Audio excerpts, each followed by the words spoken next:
दोस्तों, जैसा कि आप जानते हैं कि अयोध्या में राम मंदिर का उद्घाटन यानी कि भगवान राम लला की प्राण प्रतिष्ठा का जो समारोह है वो 22 जनवरी 2024 को होगा।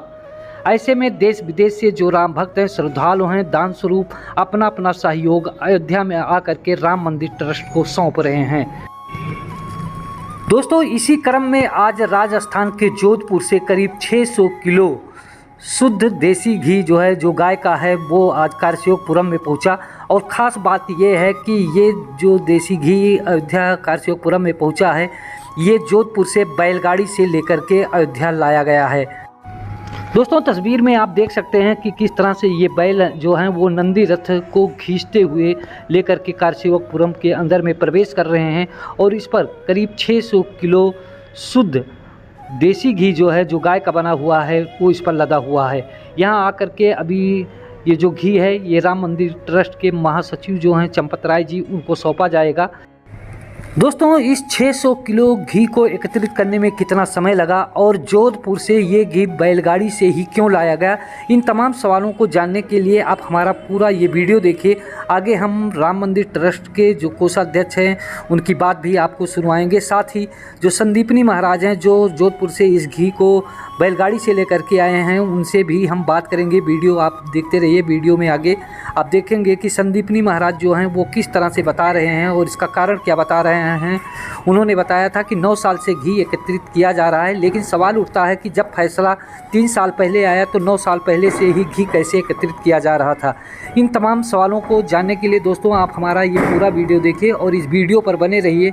हम आपको आपके सारे सवालों का जवाब इस वीडियो में दिखाएंगे, जो भी सवाल आपके मन में उठ रहा होगा।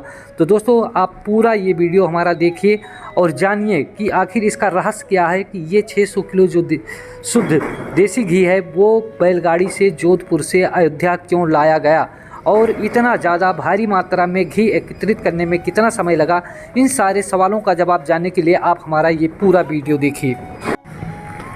तो दोस्तों, आपके मन में तमाम सारे सवाल उठ रहे होंगे कि जोधपुर से बैलगाड़ी से क्यों लाया गया, इतना घी एकत्रित करने में कितना वक्त लगा होगा। साथ ही जब फैसला 3 साल पहले आया तो 9 साल से ये घी कैसे एकत्रित किया जा रहा था, किसके कहने पर किया जा रहा था। इन तमाम सवालों का जवाब हम आपको आगे वीडियो में दिखाएंगे आपको और बताएंगे।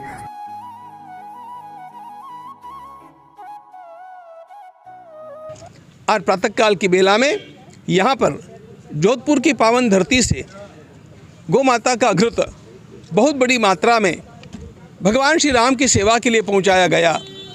अयोध्या में राम मंदिर के पक्ष में सुप्रीम कोर्ट का फैसला आने के बाद राम मंदिर निर्माण के लिए ट्रस्ट का गठन हुआ। ट्रस्ट का गठन होते ही देश विदेश के राम भक्तों ने दान देने का सिलसिला शुरू कर दिया। ऐसे में अब जब अयोध्या में राम मंदिर का निर्माण हो रहा है, भगवान राम लला 22 जनवरी 2024 को अपने गर्भगृह में प्राण प्रतिष्ठित हो जाएंगे।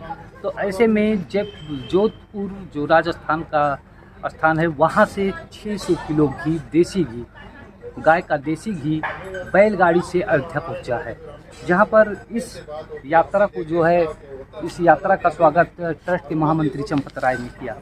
दोस्तों, खास बात यह है कि जो घी है वो गाय का है और उसकी जो मात्रा है वो 600 किलो है।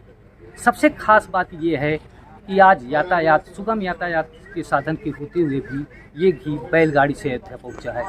तो आपके मन में जाहिर सी बात है कि सवाल उठ रहा होगा कि बैलगाड़ी का चुनाव ही क्यों हुआ और 600 किलो घी कितने दिन में एकत्रित हुआ। हमारे साथ में हैं हमारे संदीपनी जी जो इस रथ यात्रा को लेकर के कारसेवकपुरम में पहुँचे हैं, उनसे बात करते हैं। महाराज जी, ये जो आप घी लेकर के आए हैं, कितना क्वांटिटी है इसका और कितने दिन में ये तैयार हुआ, एकत्र किए हैं आप?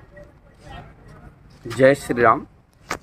ये 600 किलो घी से ऊपर है, 600 किलो से ऊपर है और जो है 9 साल में हमने एकत्रित किया है और भगवान श्री राम की कृपा से ही हुआ है। और इसके साथ साथ हर 3 साल के बाद मैं इसमें 5 तरीके की औषधियाँ डालता हूँ, जिससे आज भी जैसे आप भी नया तैयार करें वैसा का वैसा सुगंधित स्वादिष्ट तैयार। जय श्री राम। महाराज जी, एक जैसा कि आपने बताया कि 9 साल हो गया आपको इस घी को एकत्रित करते हुए, लेकिन जो सुप्रीम कोर्ट का फैसला आया राम मंदिर के पक्ष में उसको भी 3 ही साल हुआ, तो आप पहले से कैसे एकत्रित कर रहे थे, इस बारे में आप जरा बताइए। इस बारे में आप सुनने के लिए व्याकुल तो हैं, मगर इसके साथ साथ आपको गर्व होना चाहिए कि हमारी सनातन संस्कृति, जिस सनातन धर्म में हमारा जन्म हुआ है, हमारे ऋषि मुनि युगों पहले, युगों आने वाली पीढ़ी के समाचार लिख के गए हैं।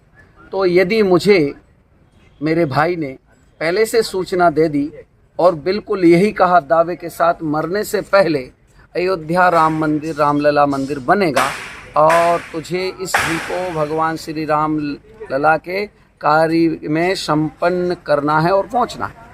अगर कोई दिक्कत ना हो तो आप भाई जी का नाम बता सकते हो तो बताएं, जरूर बताएं। हमारे दर्शक जानना चाहेंगे कि कौन था वो आखिर महापुरुष जिसने 9 साल पहले ही घोषणा कर दिया था कि अयोध्या में राम मंदिर का निर्माण होगा। मेरे भाई का तो नाम वैसे छोटा ही है, इतना विशेष नहीं है, मगर हाँ, जो सनातनी हैं, जो सनातन धर्म को जानते और मानते हैं और जो हकीकत में विश्वास करते सत्य के ऊपर, उनके लिए बड़ा गर्व का विषय है कि ये भाई मेरा जन्म से भाई नहीं है। मेरे गुरुदेव ने मेरे भाई को मेरे हाथ में सौंपा था कि जब कभी कोई संकट हो तो अपने भाई से मार्गदर्शन लेना और वही तुझे रास्ता दिखाएंगे, कब किस समय क्या करना है। और वह धरती के सबसे निराले और सभी जानते हैं कि वो राम भक्त हैं। कौन है, जरा नाम तो बता दीजिए।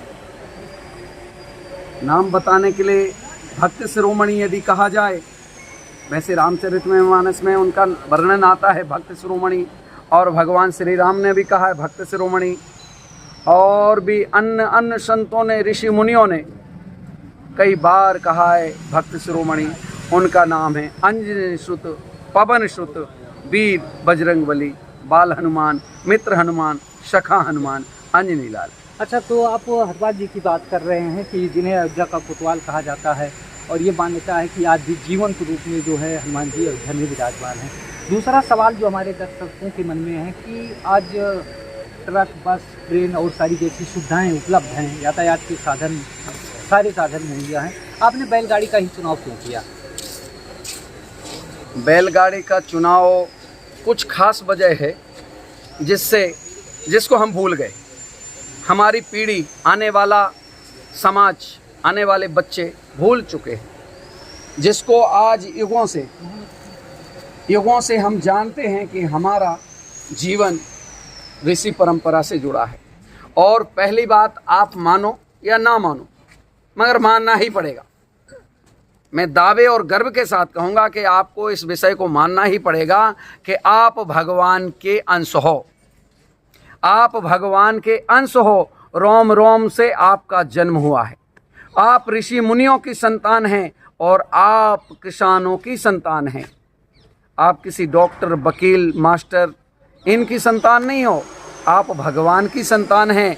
और भगवान शिव ने ऋषियों के लिए अपने नंदी महाराज को अर्पित किया था कि जाओ, आप लोग परेशान मत हो, इन बैलों को लेके जाओ, मैं बैल देता हूँ, इस नंदी को खेती कृषि करना और खेत को उपजाऊ बना के ज़्यादा से ज़्यादा फसल को उगाना, और जिससे सबका भरण पोषण हो और आपको तकलीफ ना हो। तो भगवान शिव का अंश है नंदी, और नंदी को भी हम समाज के लिए भगवान शिव ने नंदी को अर्पित किया कि इसको आप अपने खेत में जोतिए और खेती की उपज कीजिए। मगर आज उन्हीं बैलों को भगवान शिव की प्रसाद जो हम समाज के लोगों को दिया, आज उसी बैलों को रोड पे छोड़ा जा रहा है। वो थैलियां खा रहे हैं, वो तड़प तड़प के मर रहे हैं। यदि आप ऑपरेशन कराओ उनका और देखोगे तो बैल के अंदर कम से कम 50, 70, 80, 90, 1 कुंटल, 1.5 कुंटल थैलियाँ निकलेंगी, नट निकलेंगे, चप्पल के टुकड़े, भाटे के टुकड़े, ईंट के टुकड़े, लोहा, लक्कड़, क्या क्या, कांच के टुकड़े, ऐसा गौ माता के अंदर, बैलों के अंदर मिलेगा।